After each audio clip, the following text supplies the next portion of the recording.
So first of all, welcome back to my channel. It's not dead. I know it's been a while that I haven't done a video. Um, it's been like now 2 months because I'm living now again with my mom in another apartment. I had to live in a little bit and do little things, and also I hadn't really ideas or really uh, fun doing any videos.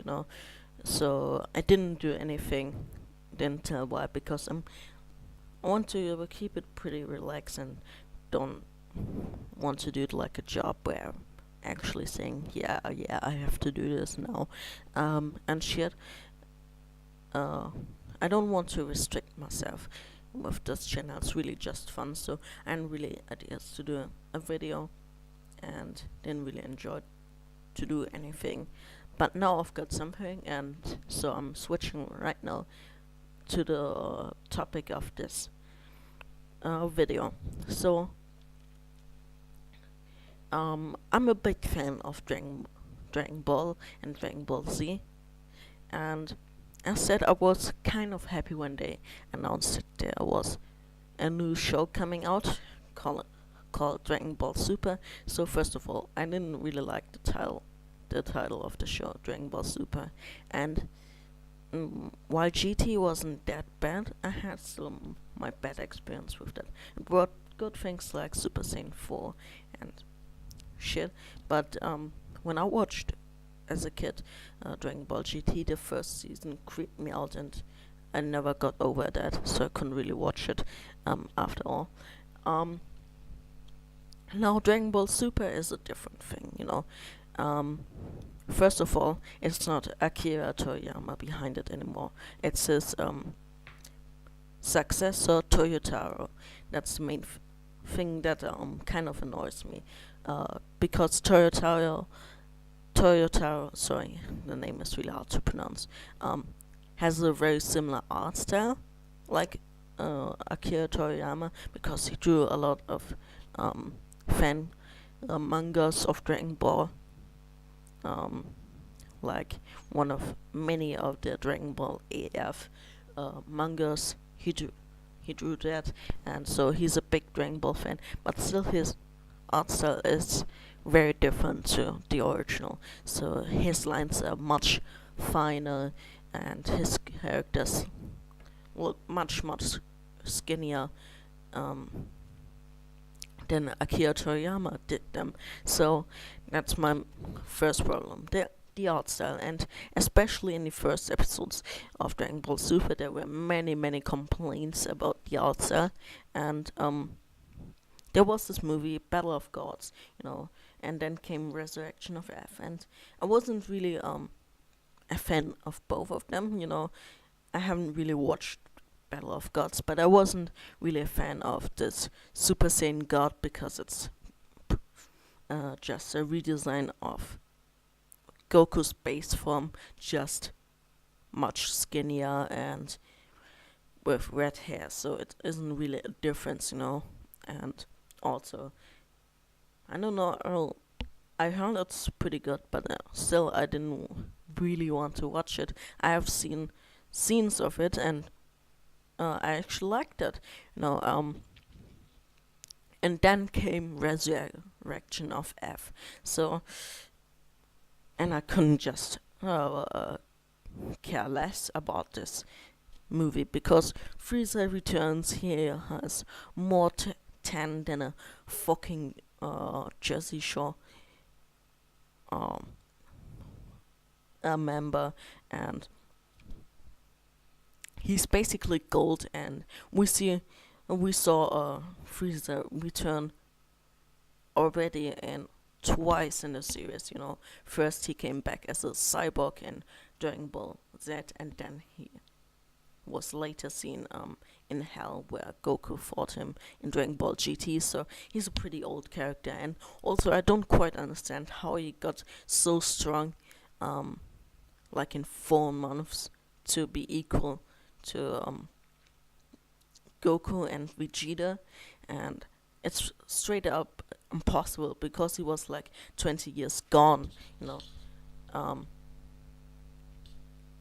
that's that is just straight up impossible to do, um, and that was kind of annoying. Then he had a golden form. I don't know why they didn't do a similar thing like they did in Revenge for Frieza, where Cooler, Frieza's older brother, was introduced, who had a fifth form. Instead of doing a golden form, he could have a fifth form, and it's also kind of unlogical that both of these movies are canon. I know Akira Toriyama worked on these two, and you can clearly see that.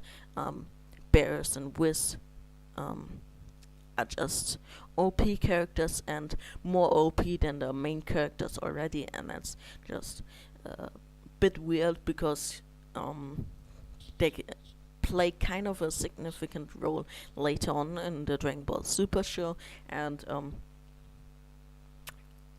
you can't really do something with such OP characters. So my main reason why I think Dragon Ball Super sucks is that they just recycled the first two movies in the show with worse animation. So I've watched the first episode of Dragon Ball Super and it wasn't actually that bad. Uh, the animation was fine, and also kind of the story of the first episode was okay. Um, and you feel kind of an old vibe, and that's probably one of the many problems Dragon Ball Super has. One of the things is that it tries constantly to bring up old vibes, and then their characters are so differently. Goku is total mental retard in that show who only thinks of fighting. It wasn't definitely like this. I know he's a bad father in general terms, in Dragon Ball, because he kind of neglects his son or takes him to dangerous enemies and stuff, both of his sons. But he still kind of cares and has a certain intelligence. It's probably below average, but it's not that stupid. Vegeta has made no progress since the Buu saga, in which he actually admitted that he's not as good as Goku, but now he's back to the old. I'm gonna be stronger than Goku, and despite the fact that he had learned that he can never achieve this goal, he's just a prideful dick who hasn't learned anything. It's kind of, he forgot that. Then there's Gohan, who is, oh man, I just don't like Gohan anymore. He was cool in the Frieza saga, but not very useful. In the Cell saga, he became much more significant, and it was also the plan of Toriyama to let Gohan be the new protagonist of Dragon Ball Z. But the fans' outcry was so big that he changed it back to Goku, but still had it at Gohan fight Cell and beat him, which was a pretty cool moment. In the Buu saga, Gohan was pretty okay, but he neglected his training. He was a lot weaker still, but he still could achieve Super Saiyan 1 and Super Saiyan 2, and he was overall not that bad and pretty cool, especially when he then jumped into this mystic Gohan form, where he didn't even need to go Super Saiyan to beat Super Buu. But he made a similar mistake like he did with Cell in the Cell saga, where he played too much and then he was absorbed by Super Buu. I think that's the last cool moment of Gohan, because in Dragon Ball Super he's caring more for his daughter, Pan, and that's cool. He tries to be a good father, but imagine the the whole Z team gets killed or stuff, and he's the last of this defense, he would die instantly and would go out like a pussy, unlike his future Gohan counterpart, who also was Earth's last defense, but he was so badass, He could still kind of train, just in the case that he's the last one to survive, or whatever, And also, the Z fighters are pretty much not irrelevant. Yamcha was always like the Kenny of Dragon Ball Z, so always he got hit first or died first. Then came Krillin, then came Piccolo, and now they're all irrelevant, insignificant. It's just not fun. So then the tournament arc came, which I wasn't interested in, and I didn't want to watch the first two movies of Dragon Ball Super. So again, or anything, because I wasn't already interested in these movies, because they are canon, and that's kind of weird because most of the time the movies weren't anywhere near canon, and now there's only canon. Yeah, it's just really really sad, because Piccolo was later on in the series just there to save Gohan, of course, and then he died. Yamcha died also very often. Krillin got Dick was also redeemed to insignificant role. He most of the time ran away or did not much, and then there's Tenshin Han and Chaozu. Chaozu is most known to be to blow himself up in the battle, and Tenshin Han kind of disappeared. I know here in America and stuff he's called Tien, but in Germany he's called Tenshin Han, so I'm going with this name. And Android 18, she has also a kid, so she cares more about her kid, and Krillin should also do the same, Then Gohan is also insignificant, Goten is insignificant, Young Trunks is insignificant, Goku is dumb as hell, Vegeta is a prideful dick, like I already said. The tournament arc was pretty, I don't know, pretty boring, I guess, because I didn't really watch it.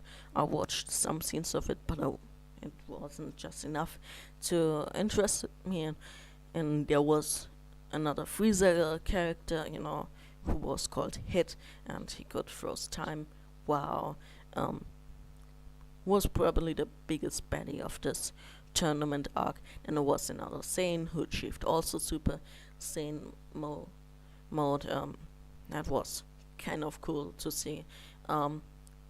Then the Trunks arc came, and I was like, finally there comes something that I really want to watch in Dragon Ball Super, because future Trunks is like my favorite character. But I think Trunks has some amnesia or shit, because he knows that Android 18 is on the good side, but still he was scared by her and wanted to attack her.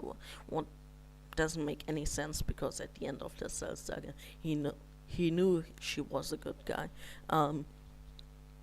Then we have another evil Goku. Wow, how original. And I was like, didn't we already have a evil Goku in a movie called Tree of Might? So that was Tree of Might was basically to show what would happen if Goku didn't fall on his head and stayed evil, and Black Goku was also not that special.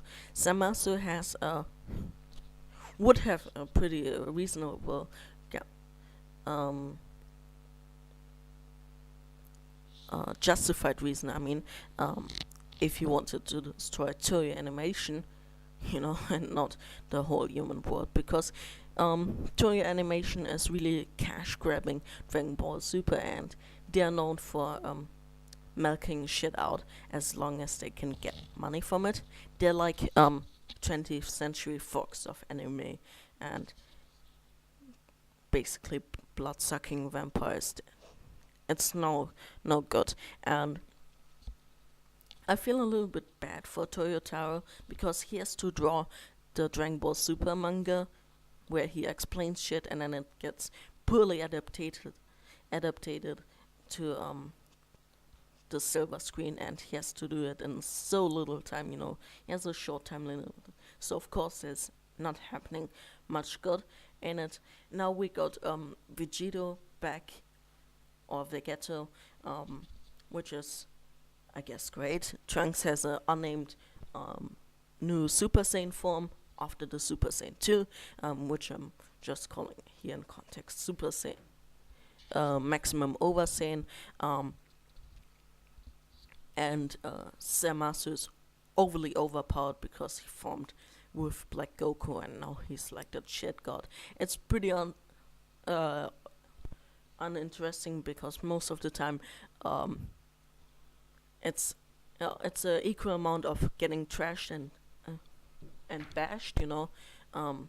The heroes bashing, then the evil guy trashes back, trashes them. Then they fight back again, and here it's just they do a small hits, against him. Then he comes back stronger and shits them in the face. It's really really long drawn and boring to watch.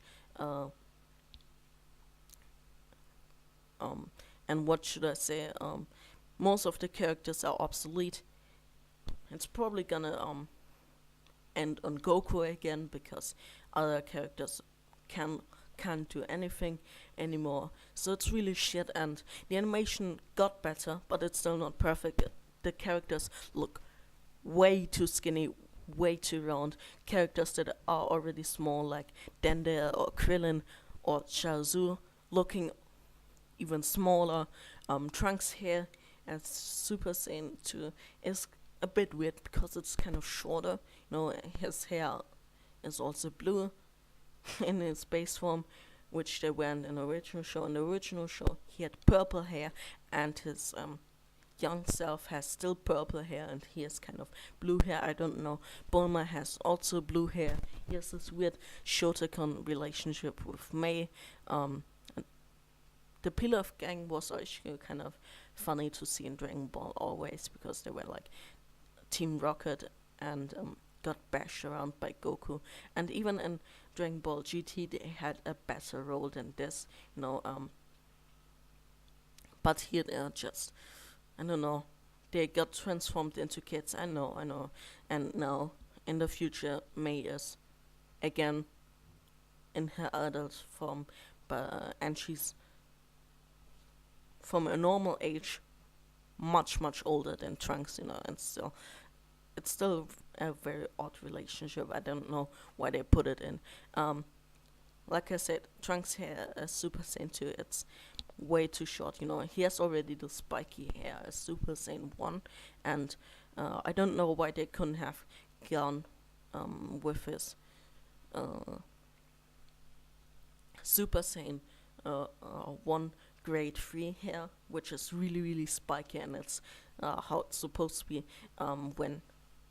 when Tungin Gohan transformed into Super Saiyan 2. He had this really big and spiky and long hair, and even as adult Gohan, he had still this very spiky and long hair. You can't really see it with Goku or Vegeta, that they have really spiky hair, Super Saiyan 2. But yeah, that's one of the design choices I didn't like.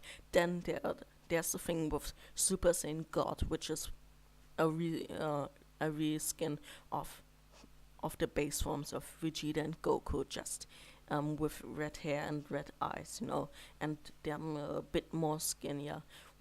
Um, then there's Super Saiyan, God Super Saiyan, which is a stupid name, which they changed in the mid-series to Super Saiyan Blue, which is just a reskin of Super Saiyan 1 with blue hair and blue eyes. It doesn't really look good. At least GT had well, original designs like the Golden Ozara or Super Saiyan 4, which looked pretty cool, and at least they got better after a shit first season. The first arc is not really good, but the rest of GT is not bad at all. We have a short and neat Super 17 saga. We have the Baby saga, which has really good fights and many forms and stuff, and then we have the amazing Omega Shenron saga, which ended also beautiful. And I know you can argue with me about the Goku Junior thing and Vegeta Junior thing, which I'm also not very a big fan of it. But at least it had kind of original ideas instead of recycling an evil Goku, new Super Saiyan forms that look basically the same, a new Frieza form that looks basically the same, just to shit out more merchandise, to get Trunks back, in time, because we all know Trunks is a fan favorite and people will watch it. At least Dragon Ball GT got better in the last seasons. This show is still shit. It has still not good animation, and GT had also a better art style. It was closer to the original art style. It had original ideas. It had original villains. GT is still not the best, and it still can't be compared with Dragon Ball or Dragon Ball Z, but it was at least not what Dragon Ball fans deserve, but definitely better ending for the show, instead of now making it uncanon and shit out a show 20 years after Dragon Ball Z to continue it. It has a lot of continuity problems, but that's typical for Dragon Ball Z because it doesn't care about the space-time continuum. So in my opinion, I would rather watch GT than Dragon Ball Super. GT is still not the best, but definitely better.